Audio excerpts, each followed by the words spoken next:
duqa degmada Lughaya Cabdilaahi Cali Sheekh Nuur iyo ku-xigeenkiisa Cumar Maxamed Dimbiil ayaa maanta si wada jir ah u dhagax dhigay dheyr ay u sameyn doonaan dhismaha dawladda hoose ee degmada Lughaya kaasi oo golaha deegaanku horay u ansixiyeen in dhismahaasi la hirgeliyo kahor intaanu dhagax dhigin ayaa Maayir Cabdilaahi waxa uu halkaasi ka soo jeediyay hadallo ku saabsan faahfaahinta dhismahani ay muddo dhow hirgelin doonaan waxaanu yiri waxaan joogno waxa weeyaan xafiiskii dawladda hoose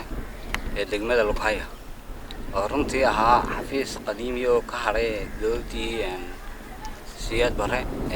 waqtigii dagaalka ka horeeyay burburta kadib dayactir baa waqtiga dambe lagu sameeyay laakiin imika oo la joogana waxa uu u baahan yahay in dayactir fiican lagu sameeyo xagga qalabkana baahi weyn ayuu ka qabaa runtii intii aan joognay waxa waan ka qabanay maantana waxaan mashruuca sanadkan inuu jiro waxqabadyadeeda waxa ka mid ahaa in dawladda hoose xafiisyadeeda laga dhigo kuwa casriyeysan xafiisyada dalka ka jira ee dawladdu ay maanta ku shaqeeyaan kula jaan qaadi kara inuu noqdo qalabka laga shaqeynayo tayada dhismaha ay leedahay bilicda intaba waxa qorshaha ku jira in deyr weyn oo dawladda hoose ku wareegsan oo ka waxaan aad iyo aad ugu faraxsanahay in maanta anigoo gudoomiyaha degmada ah ay suura gasho inaan dhagax dhigo deyrka oo ay yeelan doonto dawladda hoose iyo rebuildingka aan ku sameyn doono xafiisyada dawladda hoose ilaahayna waxaan ka rajeynayaa in uu igu simo arrintaas inaan wax ka qabto ina fududeeyo muddada imika sanadka intayna dhamaana aan ka dhigo wax qabadka ugu horeeya aan halkan ka hirgelin doono haddii aan la yiraahdo waxaanan aad iyo aad ugu rajeynahay in xubnaha kale ee maamulka degmada golaha deegaanka gudoomiyaha haweenka in aan aad iyo aad aan maxadanay aan ku wada jecelahay had iyo jeer wixii wax qabada aan ku horreysino wixii hawlaha kale ee danaha yaga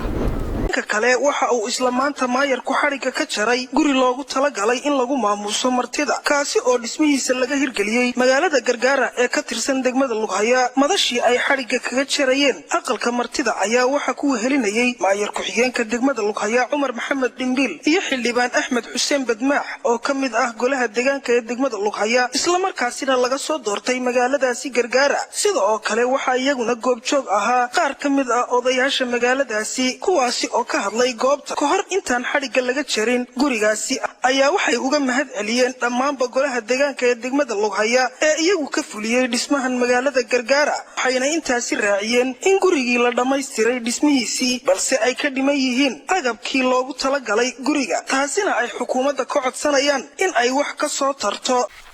bismillaahir rahmaanir rahiim magacayga waxa la yiraahdaa Cumar Ismaan Faarax halkan joognaana waa Gargaara وحرمتي لبعض الدجمة الروحية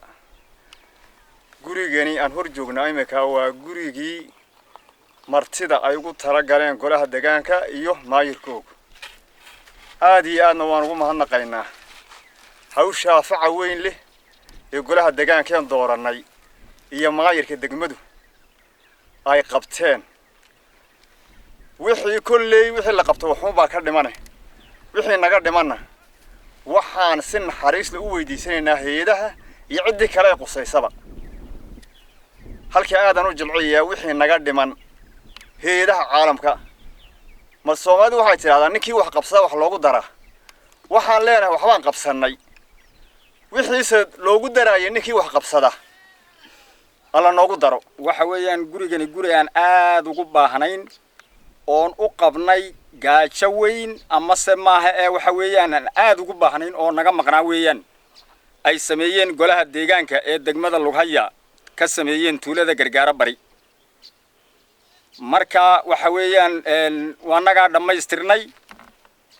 waanu dhameystiran yahay kollay sida ninka horeba soo sheegay waxa weeyaan wixii la qabtaba wuxuun baa ka qabiya wixii qabiya naga ah ee guriga laga arko waxa weeyaan waxaan u baahanahay in hay'adaha caalamiga ay naga taakuleeyaan iyo cidii kale ee maaragtay wax nagu darsan karaysaba kollay intaasaan sheegaynaa waanan u mahadnaqaynaa maamulka noo sameeyay guriga martida iyada oo aanay noo hoyan jirin hay'aduhu iyo annagoo u baahan ay naga caraabi jireen ama si ay socdaal nagu dhaafi jireen oonay noo fadhiisan jirin guri la'aan awgeed maanta oon haysanno gurigii oo cid kasta oo marti aan ku soo dhaweyn karayna hay'aduhuna caalamiga ay noo fadhiisanayaan waxaan dadka caalamka u sheegaynaa inaan gurigii martida laga dhisay gargaara bari raxiim magacaygu waxa weeyaan nuur maxamuud dhambiil anigoo ka mid ah odayaasha tuuladan gargaara ee ka tirsan degmada Lughaya waxaan halkan galabta ka furaynaa gurigii martida aanu ugu talagalnay ee loo horseedeen golaha deegaanka degmada Lughaya gudoomiyaheega iyo gudoomiye ku-xigeenkeega iyo xildhibaanada kaleba kulley baahi ma dhamaato waqti kastaba waa la baahan yahay ka dhiman hoolkii maaragtay waxa ka dhiman baashi barandihii hore iyo gogashii iyo sariirihii kuraastii waxa ka dhiman oo kale biyo gelintii la soo gelinayay halkan laydhkii waxa kaloo ka dhiman maaragtay maacuun badan oo kulley u baahan tahay iyo baradaha waxa weeye oo hore oo ay galabtii cidceedu aan la fadhii karin gelinka hore hore maahina gelinka dambe aan la fadhiisan karin waxaanu jecelahay hool kale oo baabuurtu ay galaan oo ay harsadaan dhulku waa xagaa hool ay galaan ay harsadaan in iyadna loogu daro taa waxaan ku sidarsanaynaa magaaladani gargaara tuuladan gargaara ee ka tirsan degmada Lughaya waxa kale oo dul yaala qaxootigii barakac ahaa ee ku soo barakacay markii ilaahay masiibooyinka dabiiciga ay dhaceen ee abaaraha iyo masiibooyinku isku biireen ka dhacay dadkii soo barakacay oo wali hadda jahalo ay u jeedaan iyo xagay u socdaan midnaba aan lahayn halkii ay xoolo la'aan ku yimaadeen wali sidii u taagan awoodna ayna u heli kareen golaha deegaanku oo ka awood batay hadba meeshay ugu qaylinayeen waxa wada baryo badan dadka kugu naca marka waxa weeye waa la qancaya laakiin haddana waryaana laga qancin baanu leenahay kuwa islaamka ah kuwa dawliga ah kuwa caalamiga ah iyo kuwa deeqaha bixiya intaba waxaanu ka codsanaynaa inay halkaas dadkii cidceed buu fadhiyaa wax hooya ma haystaan arayaashii hore ay meeshan la yimaadeen way ka dhamaadeen bicduna lama saari karo xagaa kulul weeyi aqal lama gali karo waxaanu leenahay waxaana lagala qabto golaha deegaanka gudoomiyaha degmada Cabdilaahi Cali Awnuur iyo gudoomiye ku-xigeenka Cumar Maxamed Dambiil ay u taagan yihiin had iyo jeer ale iyo xildhibaanada kale ee golaha deegaankuba inay had iyo jeer qayliyaan war waxaanu leenahay hana loo aqbalo golaha deegaanka iyo gudoomiyaha iyo gudoomiye ku-xigeenka